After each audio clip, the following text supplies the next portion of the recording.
आदरणीय व्यासपीठ तसेच मतदार बंधू आणि भगिनींनो, आज आपण जिल्हा परिषद व पंचायत समिती निवडणुकी संदर्भात इथे एकत्र आलेलो आहे।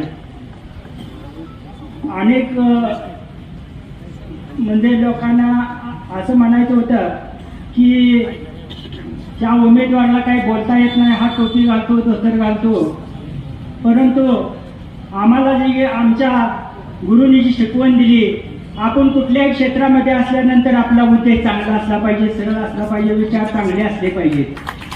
आणि आपलं मला एक सांगायचं ह्याच्यामधून की ही मंडळी अगदी देवाला सुद्धा मानायला तयार नसतात। माणसाचं तर कधी भवितव्य उघडकीस येईल हे काय सांगता येत नाही, कारण आमच्या मंदिराचं बांधकाम असताना अख्खा फुलच त्या मंदिराकडे वळवला काय मंडळींनी, बरं का। आणि गावातून येणारं सांडपाणी त्या मंदिरात सोडलं। अहो, आमचा एक साथीदार राहिला एक दिवशी, नाना ते रोज मेशे म्हणजे चिखल काढून काढून वैतागलो। ही जी भावना ही लोकांची आहे, तुम्ही विचार चांगले ठेवा। आणि मला एक सांगायचं आहे, मनुष्य जीवनामध्ये आपल्याला जन्म मिळाल्यानंतर आपला उद्देश चांगला असला पाहिजे। आणि त्या मिळालेल्या आयुष्यामध्ये माणसाला 3 गोष्टी सांभाळता आल्या पाहिजेत। गरिबीला आल्यानंतर लाजू नका, श्रीमंती आल्यानंतर माजू नका, आणि सत्ता मिळाल्यानंतर गाजवू नका। अरे सत्तेचा दुरुपयोग करू नका। सत्ता ही तुम्हाला एक कशासाठी मिळाली असते, तुम्ही जनतेची चांगल्या प्रकारे सेवा करा।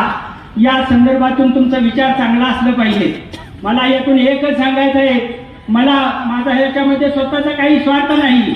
मला पुढचं जे आयुष्य आहे हे जनतेची सेवा करावी, सेवा करायला मिळावी, हेच माझा उद्देश आहे। मला कुठले टेंडर घ्यायचं नाही, तर त्यातून काही 4 पैसे मिळवायचे नाहीत। मला परमेश्वराने माझ्यापुरतं भरपूर दिलेलं आहे। तर हे मला इथून पुढे जे काय करायचं आहे ते चांगल्या पद्धतीने करीन। कुठल्याही 1 रुपयाचा अफरातफर होऊ देणार नाही, आणि माझ्या हातून तर होणारच नाही। मला सांगायचं आहे, माझी गरिबी असताना मी रोजगार करून जेवलो, श्रीमंती असताना कुणाला त्रास दिला नाही पैशाच्या जोराने, सत्ता असताना सुद्धा कुणाला त्रास देणार नाही। आणि हे जे काय मी आजपर्यंत सांभाळलं, तिथून पुढे तोच उद्देश माझा असणार। आणि गोरगरिबांच्यासाठी जे काय मला करता येईल ते मी प्रामाणिकपणे करून दाखवणार। कामं कशी करायची असतात ही तुम्हाला मी दाखवून देतो।